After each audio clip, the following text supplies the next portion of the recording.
This is how I draw a nice clean quarter pipe transition. There's going to be a couple details in this video, so feel free to pause or rewind. We're going to be laying our plywood on the floor and use a giant compass to draw our perfect curve. I'm going to start off by marking how high I want my quarter pipe. This quarter is only going to be 2 feet tall. If you want a true 2-foot quarter pipe, you're going to want to subtract the thickness of the plywood that you're going to be using for your top decks. In this case, we're going to be using 3/4 inch. So I'm going to mark it at 23 1/4. I'm going to take a T-square and draw out the top of my quarter pipe. Mine's only going to be about 15 inches. You can make it as long as you want. Now we're going to go to the opposite corner and we're going to want to find a spare piece of plywood. This is our piece that we're going to attach our compass. This is where we decide if we want our quarter pipe steep or mellow. This is where I'm going to mark the size of my radius from the bottom of the ply. For a 2-foot quarter pipe, I like to use a 5.5-foot radius. Anything smaller than 5 feet would be too steep and not so beginner friendly. The taller you make your quarter pipe, the bigger the radius. If it was a 3-foot ramp, I would use a 6 or a 7-foot radius. Also, make sure this piece of plywood doesn't move around and it's perfectly flush with your other ply. Otherwise, it's going to mess with your transition. Now I'm going to take my T-square and just draw a straight long line. So to find out exactly where you're going to put your compass, this is going to depend on how long you made the top deck of your quarter pipe. You're going to take your tape measure, set the very beginning of your tape exactly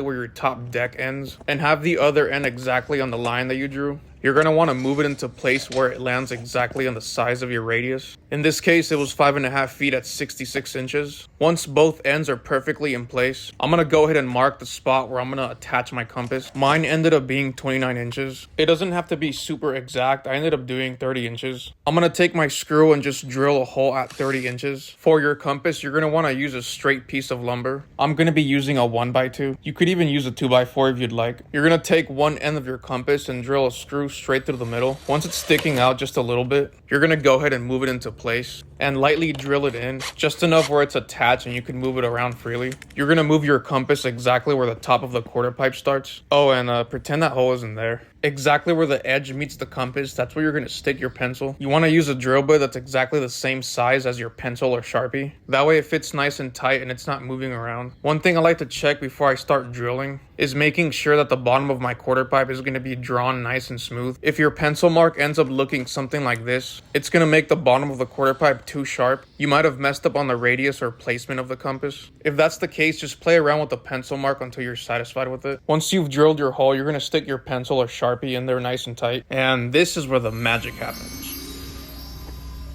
Once you're satisfied with your quarter pipe, you're good to go. I always like to cut it where my bottom 2x4 is going to go. I'm not going to go over how to make the coping notch. It would make this video way too long and confusing if it wasn't already. The Gator Skins YouTube channel has a tutorial on how to do this. They explain it so good and better than I would. Also, the placement of the 2x4s. This video was mostly focused on drawing the transition of the ramp, since that's what confuses people the most. Hopefully this video didn't confuse you. There's so many other videos on YouTube that explain how to draw a transition.